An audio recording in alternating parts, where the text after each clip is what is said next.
In the unit work, power and energy, continuing with this ninth video in the sequel, we'll study a perfectly elastic collision in two dimensions or in a plane.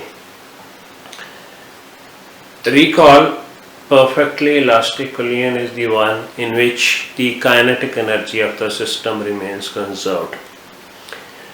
A two-dimensional collision is also known as an oblique collision. Let's see if we can get a general solution to a problem where the collision is oblique. For the purpose, let's take two bodies. Initially, the velocity of body of mass m1 is u1 along plus x direction, as you can see here. And we have another object of mass m2 at rest, that is initial velocity u2 is 0.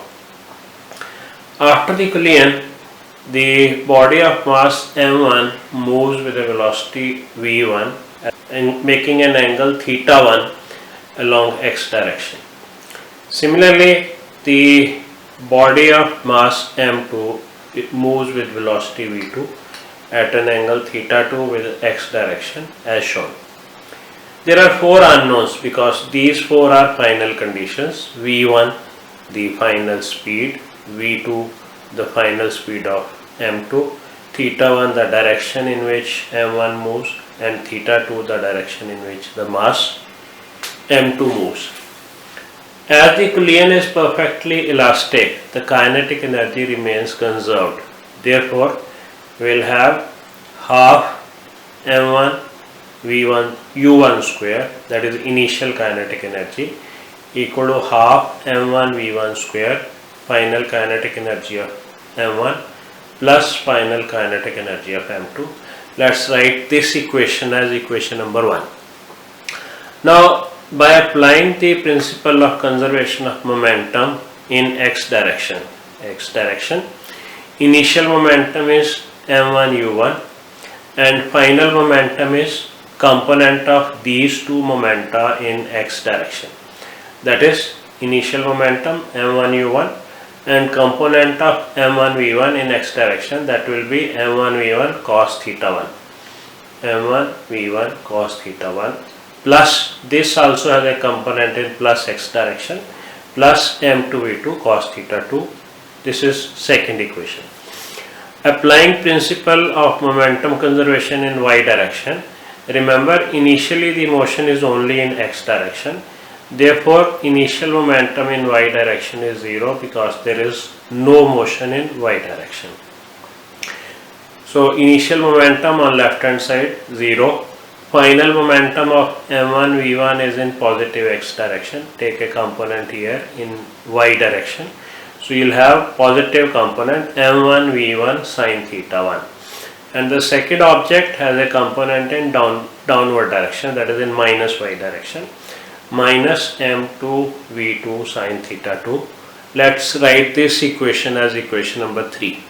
So we have four unknowns v1, v2, θ1, θ2, but only three equations. This from conservation of kinetic energy for elastic collision, and second and third from conservation of momentum in plus x direction and plus y direction. So a general solution to the problem will not be possible because for determining four unknowns we require four equations. For a perfectly inelastic collision in 2D, the bodies stick as one and move together after the collision. In order to study this collision, let's take a body of mass m1 moving with velocity u1 at an angle θ with x direction. The body is shown here. And the body of mass m2 moving with velocity u2 in plus x direction as shown. After collision, the bodies stick. Therefore, we have a single object of mass m1 plus m2 moving with velocity v at an angle phi with x direction as shown. Now here the kinetic energy doesn't remain conserved because it's an inelastic collision. The system is isolated, that is, we don't have any external force acting on this system.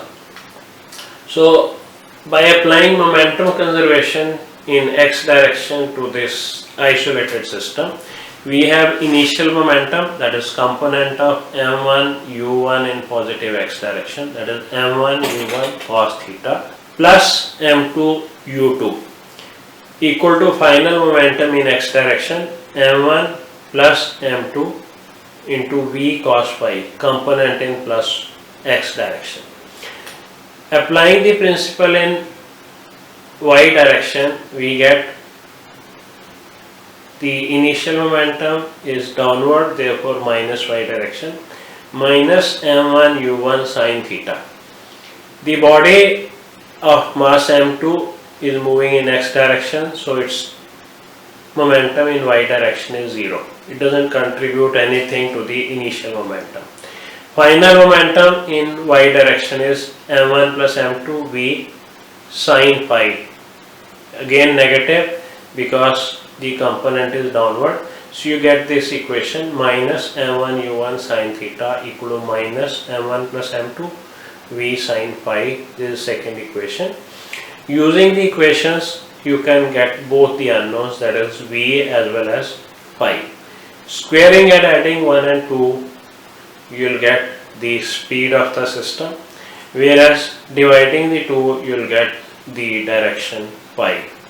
You may take it as an exercise and get the values of v and phi.